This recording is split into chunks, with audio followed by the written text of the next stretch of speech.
What's the meaning of backbench?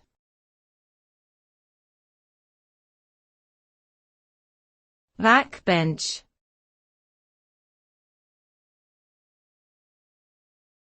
Backbench.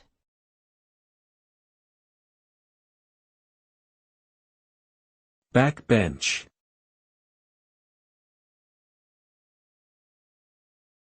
Backbench.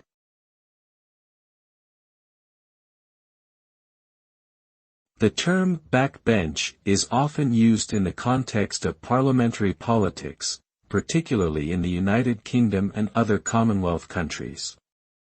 It refers to the seats located at the back of the legislative chamber occupied by members of parliament who do not hold ministerial or shadow ministerial positions. These MPs are commonly referred to as backbenchers.